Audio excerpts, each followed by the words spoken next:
ಇಲ್ಲಿ ನಾನು ಇಲ್ಲಿಗೆ ಬರಕ್ ಮುಂಚೆ ವೆಬ್ಸೈಟಲ್ಲಿ ಚೆಕ್ ಮಾಡಿದ್ದೀನಿ ಯಾರ್ಯಾರು ಟ್ರೈನಿಂಗ್ ಕೊಡ್ತಾರೆ, ಯಾವ ರೀತಿ ಟ್ರೈನಿಂಗ್ ಕೊಡ್ತಾರೆ ಅಂತ.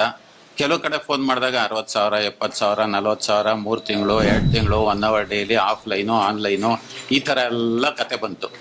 ಕೊನೆಗೆ TDಗೆ ಫೋನ್ ಮಾಡಿದಾಗ ಅವ್ರು ಹೇಳಿದ್ದು 6,500 3 ದಿವಸ ಅಂತ. ಅದಾದ್ಮೇಲೆ 15 ದಿವಸ ಪ್ರಾಕ್ಟಿಕಲ್ ಟ್ರೈನಿಂಗ್ ಕೊಟ್ಟರು. ನಮಗೇನು ಅಂದರೆ, ನಮಗೆ ವಯಸ್ಸಾಗಿದೆ. ಯಂಗ್ಸ್ಟರ್ಸ್ಗೆ ಇವಾಗ 1 ಅವರಲ್ಲಿ ದುಡ್ಡು ಹಾಕ್ಬಿಟ್ಟು 50,000 ತೆಗಿಬೇಕು ಅನ್ನೋ ಪಕ್ಷದಲ್ಲಿ, ನಾವು ವಯಸ್ಸಾಗಿರೋರು ಒಂದು ಅಷ್ಟು ಹಾಕ್ಬಿಟ್ಟು 10 ಟೈಮ್ ತೆಗಿಬಾರ್ದು ಅನ್ನೋದು ಏನಿಲ್ಲ, ತೆಗಿಲೇಬೇಕು. ಅವ್ರು ಹೇಳ್ಕೊಟ್ಟಿದ್ದು ಥಿಯರಿ ಹೆಂಗೆ ಅಂದರೆ, ಕ್ಲಾಸಲ್ಲಿ ಕೂಡಿಸ್ಬಿಟ್ಟು ನೋಡಪ್ಪ ಕಾರ್ ಹಿಂಗಿರುತ್ತೆ, 4 ಗೇರ್ ಇರುತ್ತೆ, ಬ್ರೇಕ್ ಇರುತ್ತೆ, ಅದು ಇದು ಹೇಳ್ಕೊಟ್ರು. ಆದರೆ ಇವಾಗ ಹೇಳ್ಕೊಟ್ಟಿದ ತಕ್ಷಣ ನಾನು ಕಾರ್ ಓಡ್ಸೋಕ್ಕಾಗಲ್ಲ. ಅದಕ್ಕೋಸ್ಕರ ಅವರು 15 ಡೇಸ್ ಲೈವ್ ಇಟ್ಕೊಂಡಿದ್ದಾರೆ. ಅದು ಒಂಥರ ಅದೊಂದು ಗ್ರೇಟ್ ಅಂತ ಹೇಳ್ಬೋದು.